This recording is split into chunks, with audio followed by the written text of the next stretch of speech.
Hi, everybody. Welcome to another episode of Rapping with the Rep. I'm State Representative Ken Gordon, and we've got a really distinguished, and I'm excited to have this panel of speakers participating here, visitors here to Rapping with the Rep. And everybody's back. Everybody has been here before. State Senator Cindy Friedman, who represents Burlington among her other communities. Thank you very much for being here.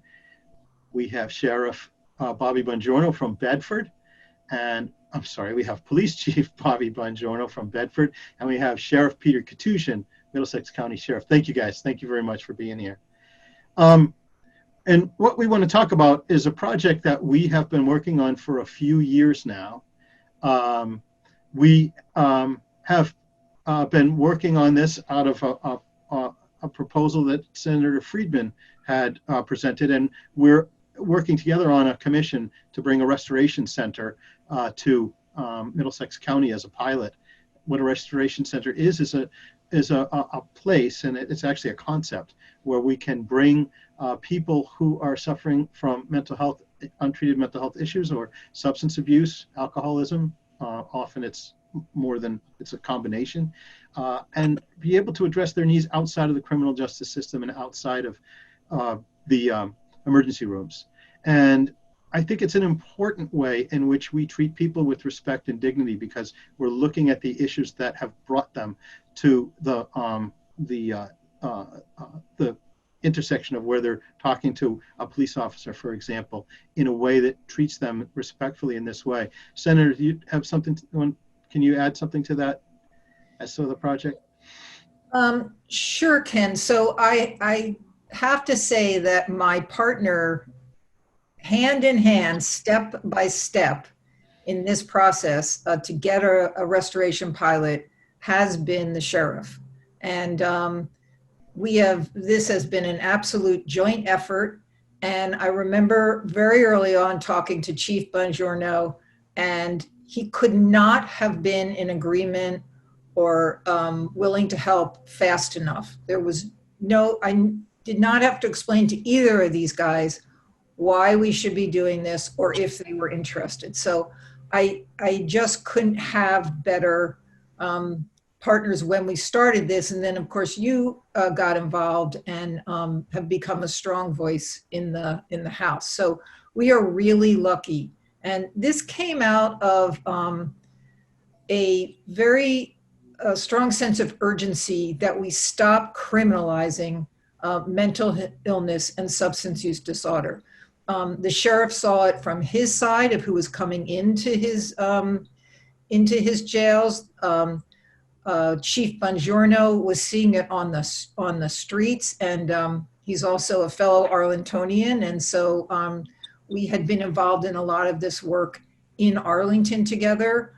Just he as a police officer there and a private citizen, and so together we came up with this idea of having a pilot for a restoration center, which, as you said, in concept, is a way of diverting people who suffer from mental illness and substance use disorder completely away from the criminal justice system, including the first step of showing up perhaps at a police, at the police, but taking those people and moving them or taking them to a place where they would get immediate help, and that they would be seen for what was going on, and that was that they have an illness. And so that's really where this started. And we've been able to, this is the second year of the pilot, and so we've been able to do a lot of work together, and I'll pass it off to these, to the sheriff and the chief so they can talk more about what's going on their side. Thank you. Sheriff, do you want to add to that? You are the co-chair. Yeah. So as you know, Ken, and the senator knows and the chief know, I was in the state legislature for 14 years. During that time, I was always working on issues regarding substance use disorder and mental health and things like that, which is a great lens to come into the sheriff's office. 50% of my population have a history, open mental health cases. 80% have a substance use disorder. Matter of fact, we have to medically detox just over 40, medically manage their withdrawal, over 40 of our population coming in. So this is a population that needs a lot of help. In my work with Major County Sheriffs of America, I became aware of a few restoration centers. I'd never heard of anything like this. This is some years ago, where they actually took people that law enforcement engaged with on the street. So something that would happen with, say, Chief Bongiorno, and oftentimes the police officers don't have enough tools in their belt, right? Their only option is to disengage from a situation or to get someone help is to make an arrest, and that shouldn't have to be the case, right? As I always say, I'm proud of the programs we have in the Middlesex Sheriff's Office, but you shouldn't have to come to jail to get good resources and programming. You should be able to get it in your communities. And so Cindy was already on this, and we just began this commission, and this, we're in our second year now. We've had meetings, voluminous meetings, voluminous amounts of works, as you know, Rep. 2. The chief's been at every one. What's that? I think we have one tomorrow. Yes, we're doing a lot of work, and I think it's an exciting opportunity. And part of the reason that we've been chosen in Middlesex for a number of different pilots, and I think this one included, is the work with our police departments. They are engaged. They are trying to defer or to divert those from that don't need to be arrested. Now, and I'll just in closing, I'll say this: I have people in my jail right now, and some of them can be very dangerous too, that are only there because they have mental health issues. Right. I mean, we're putting out someone today, as of the date of this recording, that has significant mental health issues. And my concern was, and trust me, I'm more than happy to have this person not in my facility, right? A very difficult person to manage. No one else will take it. DMH won't touch him. Bridgewater, no one will touch him. And now he's going to be out on the street. And my first questions at our meeting this morning were, where is he going to go? Is there a plan? Do we have resources available for the individual? And again, I'm happy that this individual is leaving my care because this has been a constant difficulty for us. But I'm concerned that we're going to put this individual out on the street and they just are not going to be able to manage life back in the community in a way that will not have them picked up for another offense, or just, or to suffer some consequences of their engagement with the community in a way that we can protect them while they're with us. But out in the community, you may not be able to protect this individual. Again, only here that conducted criminal acts, but significant mental health issues. If there was a place for these individuals and to even divert from the system, if possible, that's the best way to handle this, because they shouldn't be in jail. They shouldn't be in jail. Thank you. You know what I'm hearing is you have respect for the individual you're talking about. You care. It's not a situation where, well, okay, I'm not responsible anymore, so that's the way it goes. You really care about this individual, and I suspect you'll be following a little bit to see, because of the way that you're considering this isn't just someone in your custody. This is actually an individual with a life and with the issues that you're hoping are addressed. And Senator Friedman, and what you said, that's the whole concept between what you're thinking you'd like to do is look at helping people with mental health issues, helping people with substance abuse issues in a way that actually helps and solves the problem rather than just punishes, which doesn't. Thank you. I'm going to turn it over to Chief. Yeah, because you deal with these, on an everyday basis, and I think you've seen the benefit in this. No, I really have, Rep. Gordon. Thank you for the opportunity to talk about this wonderful program.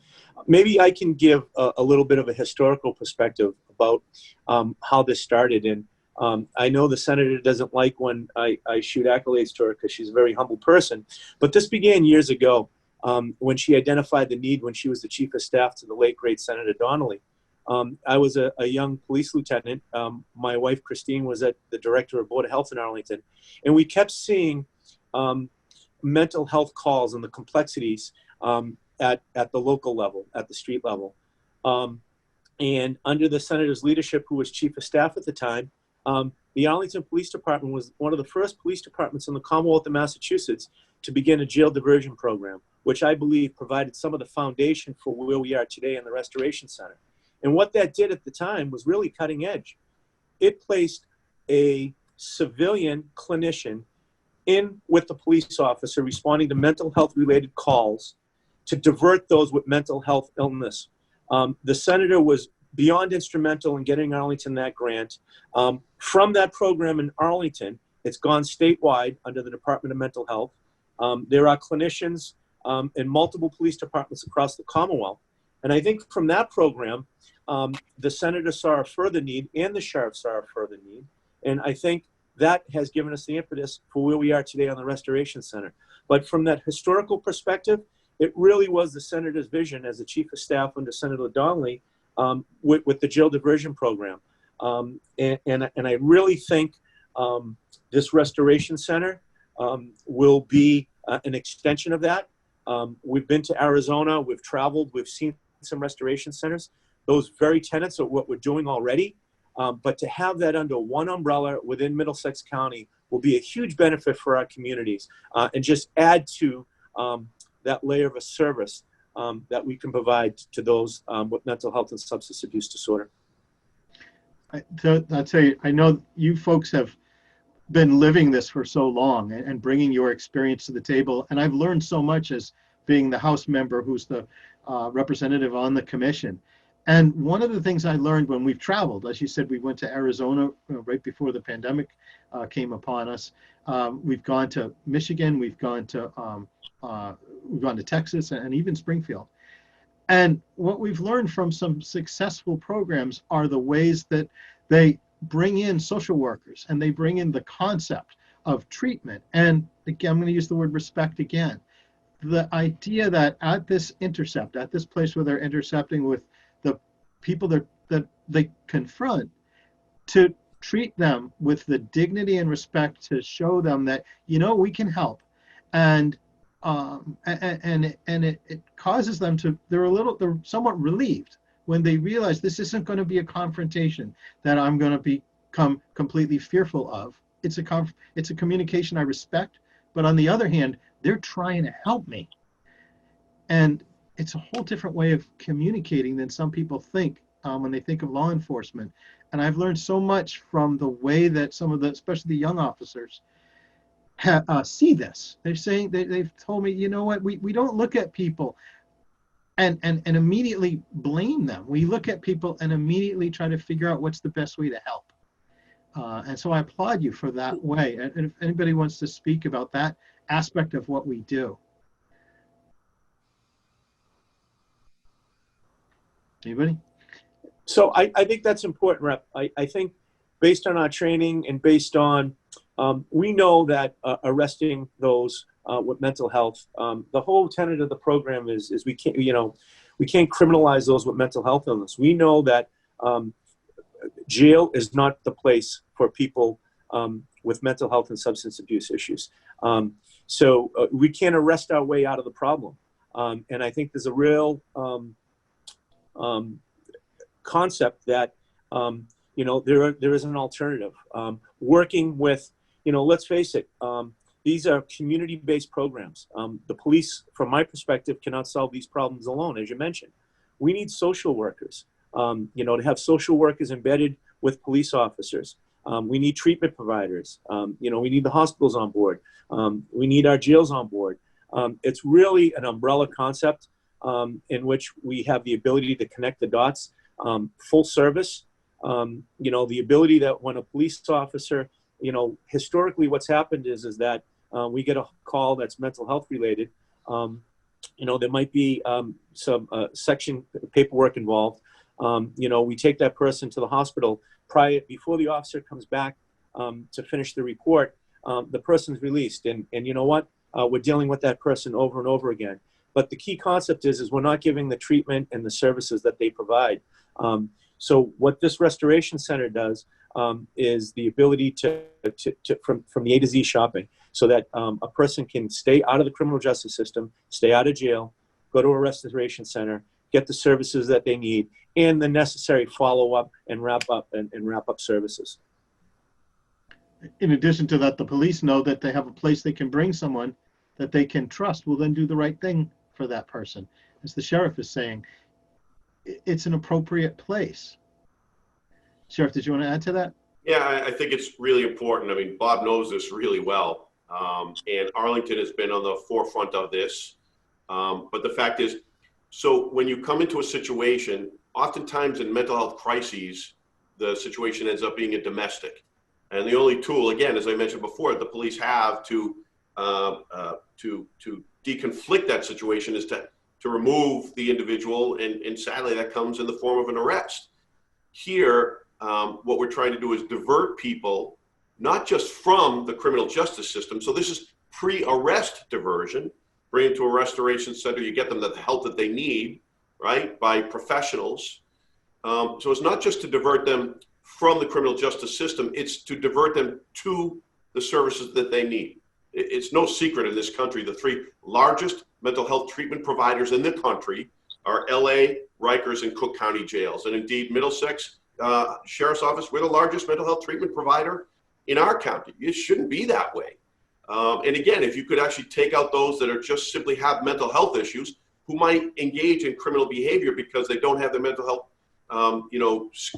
situation stabilized or treated, then you can cut down on a lot of this, and you can cut down a lot of pain and suffering, and you become better and stronger communities, and the relationship with law enforcement in the community becomes better and stronger, because now, instead of police having to go to that address and having to step into a law enforcement modality, they can now step in with a licensed clinical social worker and the restoration center. And now, instead of going and being at odds, not just with the individual they're engaged with, but even that family or that household, now that household knows that they're there to help them as opposed to make an arrest every time. And so the relationship and the dynamic changes so significantly that now the law enforcement are thought of as a resource to go to instead of the last resort in a bad situation. Right. I completely agree with both the chief and the sheriff. And I think one of the things that we were and are seeing is that we're expecting so much more of our public safety officers. We're saying to you, don't you, you're now not the defender, you're now not the law and order guys, but we now want you to be the guardians, right? We now want you to take care of people. And if we want them to do that, we need to give them the tools to do that. And so much of their interactions in my communities are around dealing with people who are sick or have a condition. And it's really incumbent upon us that if we want changes to be made, that we support the right activities. And these are the right activities. And these are the things that we see law enforcement, certainly, again, in my communities, working to do. So that when you have a social worker that's driving around with a police officer, first of all, you've created a relationship between the police officer and the social worker. We're not expecting an untrained person to know everything there is to know about mental illness and how to handle it. They actually have somebody there who can support them and support the person who is ill. And the whole interaction becomes a whole different feeling and sense and outcome, because people, and I think especially you are hearing from these two men, what we're trying to do is fix a problem. And we'll figure out how to fix it because we want to fix that problem. And so to have a sheriff saying, I don't want my jails full of people who shouldn't be here, and I'm willing to do something about it, and have a police chief who says, I want to take care of my community and I want to do the appropriate thing for people in my community, creates a situation where you actually will get a problem solved. So we need to keep pushing this. We need to keep fighting for this so that everyone in the Commonwealth can see what happens when you come together and address these really important problems. Everybody wants to be at the table. Everybody wants to solve a problem. And we're keeping the interest of everybody, but mostly the person who's affected, we're keeping them first and foremost. So it's easy for me to fight for this because I think it is so important, and we have the right people at the table, and we can really be a model in Massachusetts to say, Here's how to change the way we do things so people really get taken care of and everybody's outcome is better. It's just such an efficient way to do it because it's also financially effective. It saves money. It saves money from people going into the emergency room. It saves money in our criminal justice system. You know, where we have too many people. Let me just add to that, because you're absolutely right. Emergency rooms are filled with cases that take up much of the time and space in emergency rooms. You know, there's long lines and wait because people don't have primary care providers. And so a lot of these cases typically come to the police department or the emergency room. And so in a number of other models around the country, the hospitals have actually put money into a restoration center in order to support it, because it actually saves them money and saves them a lot of, well, not aggravation, but they shouldn't be doing this stuff in their emergency room. It's not the right place. Triage care in the emergency room is not the right place for a lot of these individuals. And so they're actually participating by contributing monies because they know that it will divert people not just from the police department and the jail, but also from their emergency departments. And they can get onto the business, as can we, that they're supposed to be dealing with, not the stuff that should be dealt with, but is not being dealt with today in society. Yeah, we all visited. I want to say one other thing about the money piece. This is not cheap. Okay, we can't do this on the cheap. What has to determine the cost is what it truly takes to serve people and to support those people who are helping them. So this is just a better, more efficient, long-term, better outcome way to treat people. So I just want to be clear. This ain't cheap, and we can't do it on the cheap. We really need to invest in our, you know, with our police, with our criminal justice system, in our jails, everywhere, so that we're getting people who are ill into treatment and out of the system. That's great. I want to talk about another program that came out of ideas from Arlington and Bedford, which is a program we call Restorative Justice. That was brought in. It was used in our communities, the communities that we represent here, for some time. In the 2018 Criminal Justice Reform Bill, it came in for a broader basis, and it's a program that also will keep people out of the criminal justice system who don't belong there. And it's a program that will bring together, in the appropriate case, a situation where the police find something. It may be, as an example, a theft crime that might involve people who know each other. Usually it's a young person who's brought in, and it can treat this person outside of the criminal justice system, introducing that person to the victim of the crime, letting them hear from that victim, this is what you did to me, this is the effect it's had on me, allows them to take responsibility, allows them to learn, and keeps a permanent mark on a criminal record away from them. So they get something and they give something. And so I want to talk a little bit about that. It was actually Chief Bongiorno who first explained the program to me when I was first elected in 2012. So if I could turn it over to you, talk about the program and how you've been able to use it in Bedford. Thanks, Rep. That's a great synopsis of restorative justice. I also think it's important to realize, though, it has benefits for the offender, but it's equally important, if not more important, for the victim of the crime. Many times the victim of crime is voiceless within the criminal justice system. Restorative justice restores that and gives the victim a say. They have a seat at the table. It sounds awkward, but it really works, and it's really powerful. When you're in a circle, the victim and the offender have an opportunity to have dialogue in that circle.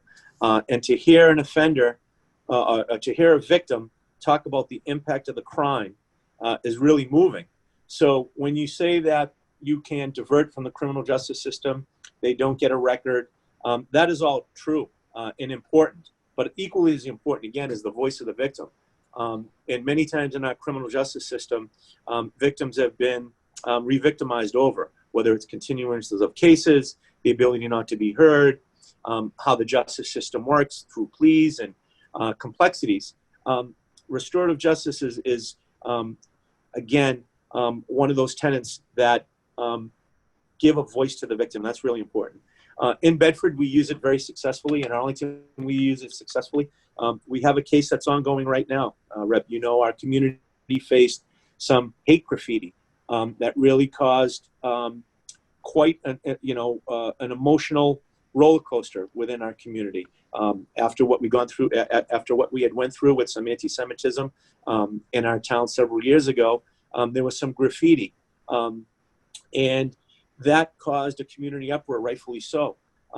We were able to identify the offender, and what's great about this is that our community embraced, using restorative justice, the concepts of restorative justice, so that those offenders could sit and listen to the impact of the community. And we're going to have people from it's a really community-based program. We're going to have people of the clergy. We're going to have representatives of town government, citizens, sit in that circle, talking to the offender, letting them know the impact. That is powerful. That is more powerful than any criminal justice system. It works. I've seen it work. And really, unless you sit in a circle, unless you look at it, it's not warm and fuzzy. It's not soft on crime. It's harder on crime. It's holding the offender more accountable than the criminal justice system. So for those that say it's weak and it's hug a cop, and I tell you, I was a disbeliever working in Concord PD. There was no one that probably did not believe in the program. But then having sat in a circle, I am now a believer. Having gone to Arlington and to Bedford, I believe in restorative justice, and I really think it's a tool in the tool belt, as the sheriff mentioned. Senator, you were there from the beginning of this concept as well. What are your impressions of how it's been working and what you've seen? Well, I think everything that the chief said is spot on. I don't have a lot to add to that because he has gotten to the essence of the program, and I have supported it all along, and I have seen it work in Arlington. Like anything, it's iterative, right? Like anything, you do it, you learn from what works, what doesn't work. I think people's willingness to engage in the program and then to figure out how to make it even better is a great process. And it is kudos to everyone who is actively engaged in this, and who is, again, it is another example of how do we change the narrative of how we deal with conflict and how we put humanity and faces on all of these issues, right? Because it's the personal relationships, it's the connections that people made that are so important, and have such a driving determination on what the outcome is. So this is yet another great tool, and I really thank the chief for all that he's done, all that he did in Arlington, and also just to be able to say, hey, I didn't believe in this. You had to convince me, and now I'm convinced. And so even that's a lesson for people. So I think we are so lucky. I can't tell you how lucky we are in Middlesex to have Chief Bongiorno, to have Sheriff Koutoujian, to have, so many of my police chiefs are, they want to come to the table. They want to do the right thing. It's very, very difficult, but I appreciate all of the effort. Yeah. Sheriff, do you want to add something to, this concept also? You see it treats people who would otherwise come to you. Yeah, in restorative justice is a great concept and a great program, as long as the parties are interested in making it work, right? You have to have the perpetrator that is willing to participate, of course.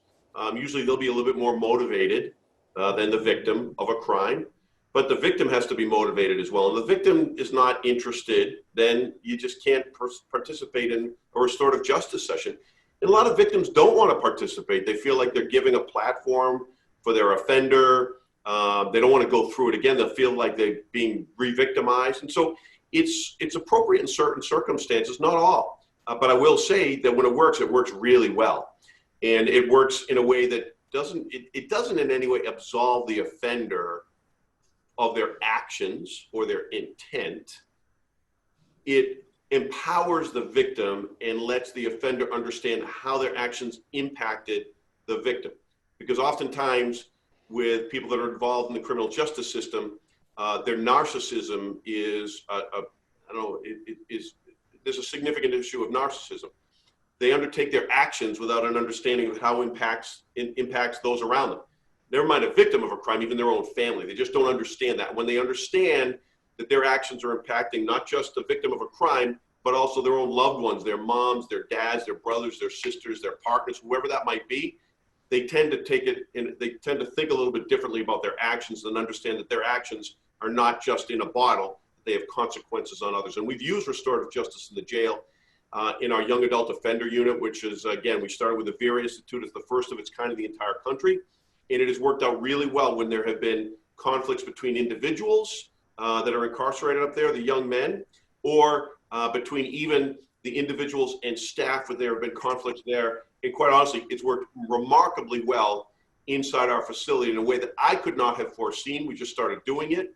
And before I knew it, it had really impacted. Again, it didn't just absolve the individual that had offended.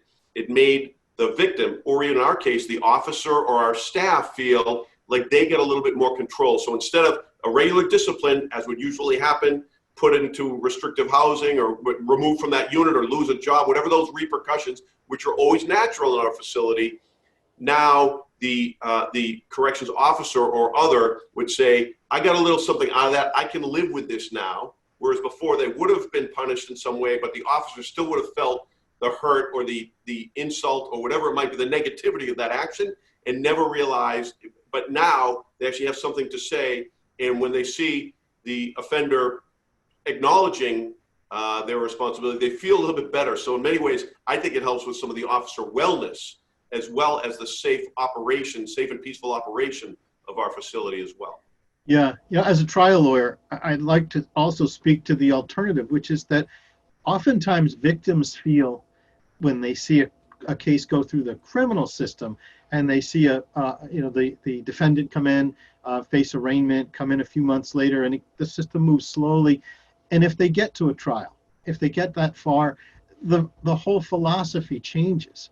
At that point, it's a defendant, it's a lawyer. How can I create reasonable doubt? How can I essentially try to minimize the scope of what I've done? Where in the appropriate case, where the perpetrator is willing to accept responsibility for what they've done and have an outcome that they can live with, it's going to be when they address what they've done, because they've got to have a conversation with the victim right there and come up with an arrangement. As you are all saying, it can also provide for that satisfaction and that benefit to the victim as well in that circumstance. Folks, what we've been talking about, the reason I brought you together to talk about these various subjects is I think these are the ways that we're trying to learn to do our job better, in this case in the criminal justice and mental health forums, to try to create better outcomes for people and to show respect for people and to create trust. And we've been learning. We've been for 2 years on this, on the Restoration Center, we've been traveling the country learning and trying to put together the best programs that we can. And we'll continue to learn. If folks out there have ideas that can help us, we're continuing to listen and to create the best programs possible. So I want to thank all of you for coming on to Rapping with the Rep. Senator Friedman, thank you for coming back and being our guest. And Chief Bongiorno, thank you also for coming back. Senator, Sheriff Koutoujian, thank you for coming back. Folks, thank you for tuning in, and we'll see you again next time on Rapping with the Rep.